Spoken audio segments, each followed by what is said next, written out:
parce que, en tout cas, c'est même pas qu'on soit contre le métissage, on est contre l'affichage du métissage.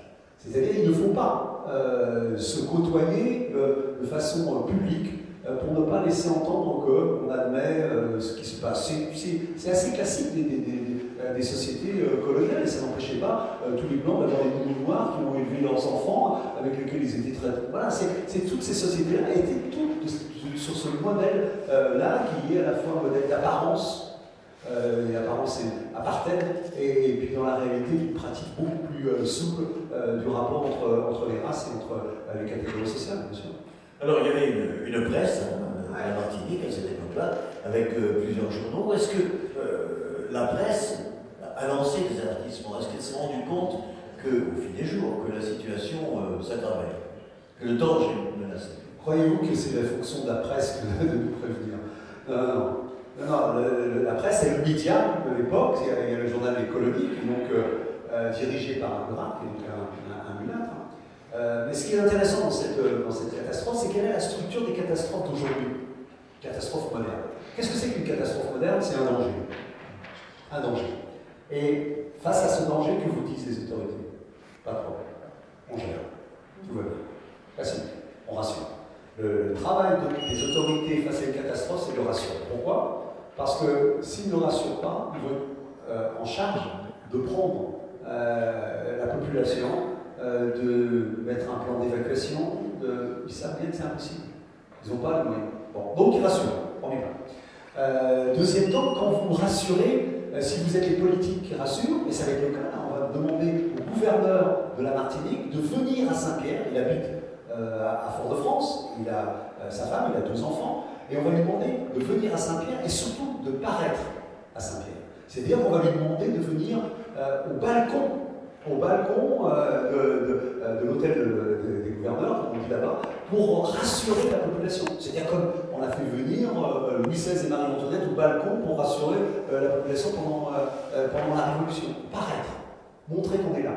Et il a eu ce courage, ou en tout cas le sens de ses responsabilités, c'est qu'effectivement, il est venu, il mourra avec sa femme, et il a eu, j'allais dire, et c'est ça parfois toujours qui interroge, il est venu sans ses enfants. C'est-à-dire que ses enfants sont restés à Fort-de-France et qu'eux ont été protégés. Il y a même un moment dans le roman, il veut faire une surprise à sa femme et aller chercher les enfants à Saint-Pierre pour lui amener. Et ça ne se fera pas, heureusement. Mais c'est une réalité. Donc, cette catastrophe, d'abord, on rassure. Deuxième temps, il faut toujours trouver des scientifiques. Il faut créer un comité scientifique, un comité théodule, directeur général, c'est-à-dire qui ont cette parole des experts. On nous fait le coup régulièrement quand il y a une catastrophe, quand il y a des risques et tout ça. Vous trouvez, il y a la moitié de scientifiques pour, la moitié de scientifiques contre. Ce qui vous rassure, c'est le vieux truc de Harold Tazieff et d'Agech. C'est les scientifiques qui sont tous, ils ont tous autant de doctorats, ils ont tous autant de diplômes d'un côté que de l'autre. Mais il suffit de choisir les bons et vous rassurer. Et troisième temps, et on en vient à ce dont vous parlez, il faut des médias pour le propager. Et donc, qu'est-ce qui s'est passé? Eh bien, le comité scientifique, un comité qui est fait avec un pharmacien, un type qui est général, colonel, un professeur de sciences physiques. Il n'y a pas de sciences biologiques. On prend des gens qui ont plutôt un statut social respectable. Un pharmacien, oui, voilà, ça rassure. Voilà, un professeur du lycée à cette époque-là, ça rassure. Bon, donc on fait un comité comme ça. Mais ça ne suffit pas. Il faut qu'il y ait un support média. Et donc, on va utiliser Urard, qui est le directeur du plus grand journal, Les Colonies, pour qu'il rassure. Et lui, il va interroger les scientifiques, dont un, je vous parlais, qui est le professeur Land. Le professeur Land, qui est le seul qui connaît un petit peu le volcan et qui, lui, a des propos beaucoup moins rassurants. On va complètement caviarder son entretien et complètement changer même l'orientation de ses réponses. Et Urard va faire ça, c'est le colonel, et lui, ce type, la veille de l'explosion, la veille des 30 000 morts, il titre dans son journal, il suffit d'aller aux archives pour le voir, où peut-on être mieux qu'à Saint-Pierre? C'est le titre du journal. C'est le titre du journal. C'est-à-dire qu'on voit toute l'espèce de, sans parler de connivence, des forces qui veulent absolument, j'allais dire, rassurer. Parce qu'il y a en plus des sous-entendus politiques. On est à la veille du deuxième à la Martinique, on élit 2 députés, un au nord, ensuite donc dans la circonscription de Saint-Pierre, on élit 2. Et qu'est-ce qu'on se dit? Si on évacue la ville, ce qui est déjà extrêmement difficile, parce que quand vous allez à Saint-Pierre aujourd'hui, vous avez une route qui longe la mer, n'existait pas. Hein, il y avait un bord qui était au Carvet, on ne pouvait pas passer. Il y avait une route numéro 1, on appelle la route coloniale là-haut, mais ça aurait été impossible d'évacuer la ville de cette manière-là. Donc, on est dans cette ville-là, on ne pourra pas évacuer. Alors, qu'est-ce qu'on va faire? On va obligatoirement, je vous dis, faire une entreprise qui va faire en sorte que les gens doivent rester. Mais, et vous allez voir en ligne, c'est incroyable, c'est que la Vissot est à 30 minutes de marche sur les morts, sur les hauteurs. Quand vous êtes à Saint-Pierre, vous êtes entouré de morts. Mais les morts ont une caractéristique un peu particulière. Alors quand on dit on va évacuer la ville, quelle est la grande trouille? C'est que les Blancs quittent la ville parce qu'ils savent voiler, que les Noirs restent, votent et fassent élire un député noir. Comme simplicité, raisonnement primaire que n'importe quel, j'allais dire aujourd'hui, sociologue qui a étudié ça, c'est pas du tout le cas, parce que de toute façon les Noirs ne votaient pas. Enfin ils votaient, ils avaient le droit de voter, mais ils ne votaient pas. Donc ça ne s'est absolument pas passé comme ça, donc ça n'avait aucun sens de ce côté-là. Mais à 30 minutes, vous dites, mais pourquoi ils ne sont pas au moins allés monter sur les hauteurs? Pourquoi ils viennent se réfugier dans les rues? Les gens couchaient, dormaient dans les rues de Saint-Pierre et venaient de tous les villages autour pour se réfugier. Et il y a là, il faut aller chercher des fois des enracinements. Qu'est-ce que c'est qu'un morne? Le morne, c'est, dans la culture noire, c'est le lieu des esclaves marrons. C'est-à-dire que quand vous vouliez vous sauver, parce que votre maître vous martyrisait un peu trop, parce que vous avez une envie de liberté, vous attendiez l'époque des arbres à pain. Quand les arbres à pain, vous saviez que vous pouviez partir, vous sauviez dans les morts et vous seriez nourri par la nature. C'est identifié et classé. Mais fuir sur les morts, ça veut dire redevenir un esclave marron. Ça veut dire se remettre 50 ans avant, où les morts étaient la sécurité pour ceux qui se sauvaient et qui étaient poursuivis par les chiens, en l'occurrence. Donc, on peut très très bien imaginer pourquoi certains n'ont pas voulu fuir dans ces conditions-là. Tout ça, ce sont des éléments qui, une fois qui sont mélangés, qui sont mêlés, créent un comportement qu'aujourd'hui, avec le recul, on peut identifier. Mais il faut essayer d'imaginer cette ville bombardée comme ça, cette ville assaillie de monde, cette ville qui et avec quand même, la nature a envoyé des signes incroyables. Vous avez une usine. Il y a eu des avertissements, quand même. La montagne a envoyé des avertissements. Bien sûr. L'usine Guérin. L'usine Guérin, c'est une usine qui traite la canne, qui est au bord de la mer. Il y a eu une coulée, le 5, etc. Un petit peu. Il y a eu une coulée qui a emporté l'usine à la mer. Et les gens de Saint-Pierre sont venus voir, tout simplement, sont venus voir ce qui s'est passé. On a dû penser, c'est quand on vous décrit cette catastrophe, et quand on voit encore les images, parce qu'il y a des photographies de fait, attendez, vous voyez ça, c'est tout près du centre-ville, c'est rien. Saint-Pierre, c'est tout petit, hein, c'est 3 km. Hein. C'est 3 km, Saint-Pierre, vous vous promenez facilement. Vous dites, mais comment les gens ont fait? Et pour ne pas partir. Donc tout ça, c'est des interrogations. Alors, moi, bien évidemment, je raconte des histoires, je raconte ceux qui auraient pu partir, qui ne sont pas partis. Et il y a différents regards sur la catastrophe, dont celui du consul britannique d'ailleurs. Oui, parce que le consul britannique, qui est un gars qui le consulat est sur une espèce de petite île, enfin, dès que la Roxane, et c'est un gars qui se dit que lui, il a compris que c'était fini. Hein. Et son problème, c'est de trouver le bon vin à boire, le dernier bon vin à boire. C'est-à-dire que c'est de ces gars, dans l'itinéraire, vous renvoie à la question, qu'est-ce que je fais s'il me reste un quart d'heure? Qu'est-ce que je fais s'il me reste 3 heures?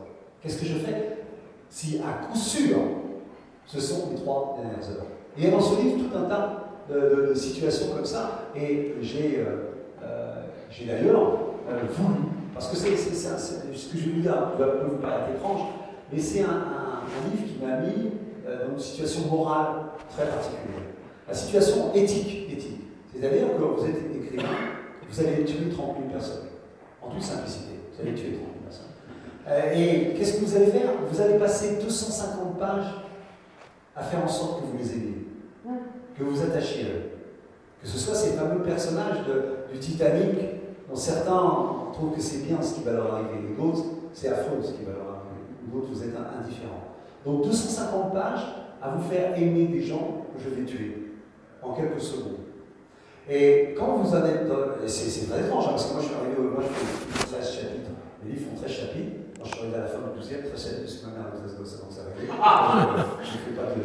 Je ne me pose pas de questions métaphysiques sur le nombre de chapitres, tous mes livres en 13 chapitres. Et quand je suis arrivé à la fin du 12e, c'était là qu'il fallait, parce que là, la montagne explose, et à partir du moment où elle explose, les choses, on ne peut que les subir, on suit.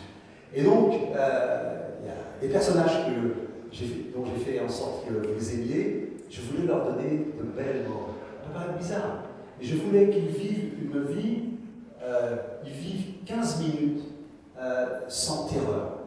C'est-à-dire que ces phrases que j'aime beaucoup, si jusqu'au dernier moment vous ne savez pas que vous allez mourir, vous êtes immortel. Immortel. Et je voulais faire des immortels. Je voulais faire des personnages qui, face à ce danger-là, ont une telle obsession parfois stupide. Il y en a deux, par exemple, qui sont des porteurs de Christ.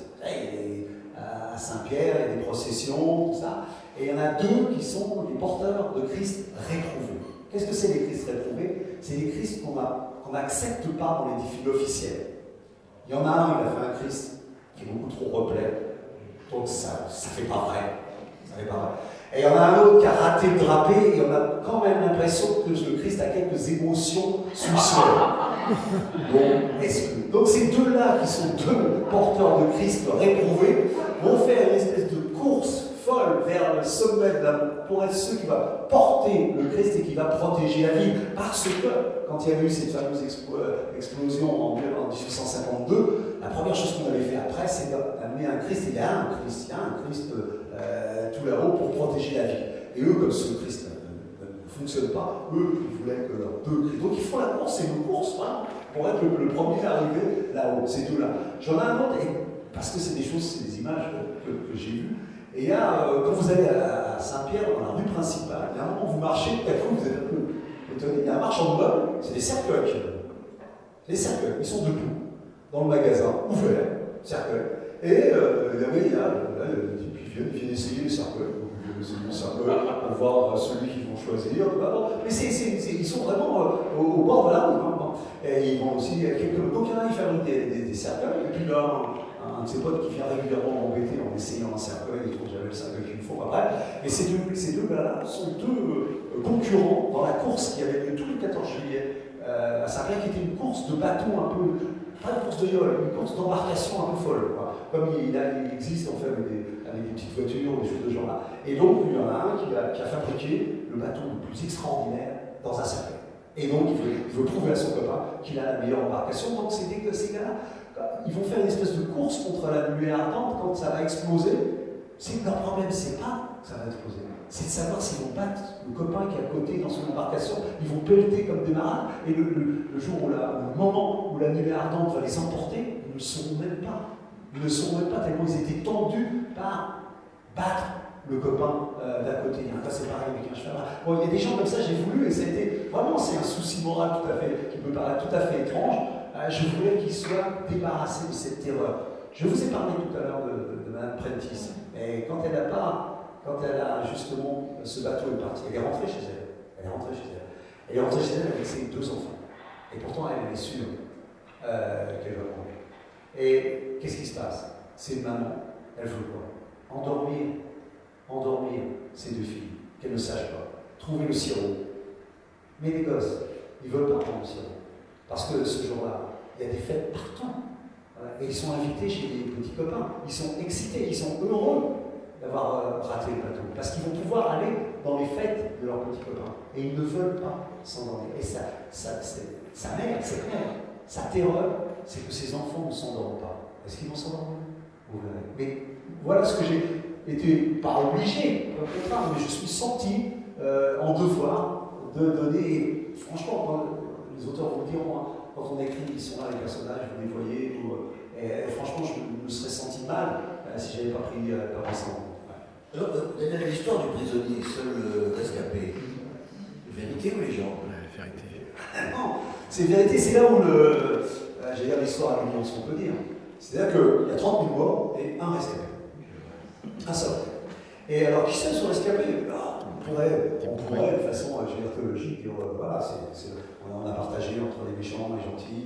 Non, pas du tout. Pas du tout. C'est le pire des pires. Celui-là, c'est un petit voyou qui vient de tenter d'éventrer une fille dans un bar, parce qu'il est un peu bourré. Et alors, c'est pas content, on l'attrape, on le met en prison. Bon, on le met en prison, donc la prison de Saint-Pierre. Mais comme on est quand même dans un mode carcéral tropical, je vais dire, plutôt relâché, on va le promener au bord de la mer pour qu'il respire, tout ça. Il est tellement venu en prison que les gardiens, c'est pas des potes, donc on va le promener. Ils sautent. Évidemment, ils sautent, ils retournent pour boire, pour essayer de continuer à éventrer la fille en question.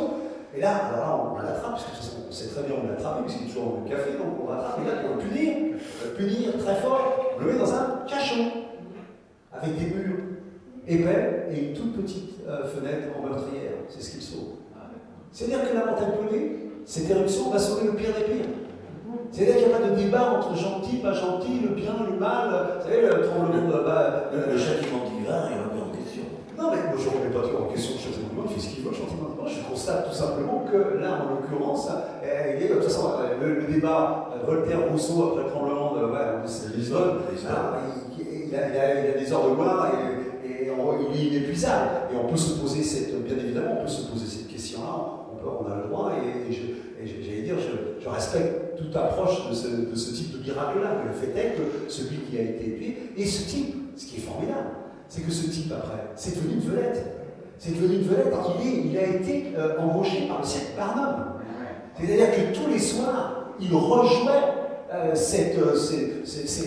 façon dont il était enflammé, parce que évidemment la chaleur l'a enflammé, et c'était une espèce de modèle de la rédemption. Bien sûr, il a été utilisé, lui, sur un mode de religieux. Et ce gars, après, on en avait marre aussi de Barnum, parce que tous les soirs il roulait et tout ça, donc on l'a dégagé, et il est allé creuser le canal de Panama, comme beaucoup d'Antillais à cette époque-là, pour trouver du travail, ils sont allés creuser le canal de Panama, et il est mort. Mais il a été une figure du cirque Barnum, et aujourd'hui, c'est Syparis, ça s'appelle Syparis.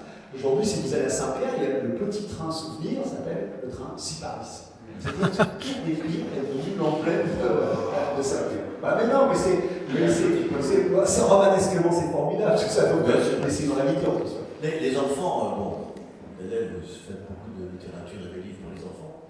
Les enfants sont toujours passionnés par les volcans, ils posent toujours la question, mais quelle a été la pire des catastrophes volcaniques? C'est le grand Krakatoa. C'est le Krakatoa. Mais le Krakatoa, qui est le plus grand bruit produit sur Terre de toute l'histoire de l'humanité. Voilà. C'est le plus grand bruit. Il n'y a jamais eu plus grand bruit. Et le Krakatoa, c'est très bizarre, vous pouvez en avoir une formidable transcription. C'est-à-dire que le Krakatoa, 1852, quand il a explosé, le bruit a été entendu jusqu'en Europe du Nord. Et qui est-ce que vous avez là-bas en Europe du Nord qui parle de jolis cris? Le cri a été inspiré par l'éruption du Krakatoa. Voilà. Donc bien sûr, ce sont des catastrophes, mais ce sont des catastrophes qui deviennent le cri de Munch, ce sont des tableaux qui est utilisé dans le masque pour si vous avez vu une série espagnole avec le Munch comme masque.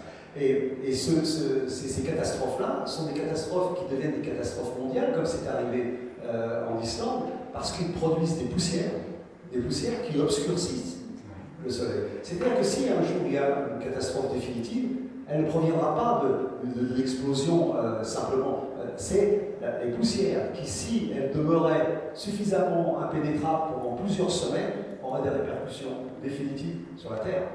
C'est ça le grand danger inhérent au volcan. Voilà, c'est ça on explique par ça parfois la disparition de la civilisation lycéenne en Méditerranée. L'explosion volcanique. Comment? Il y a eu des causes de la Révolution française, puisque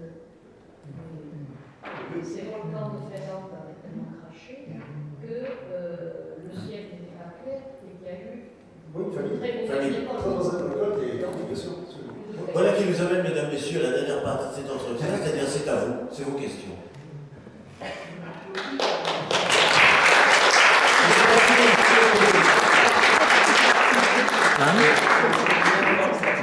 pour ce roman pour reconstituer ce monde, etc. Parce que là, on s'y croirait.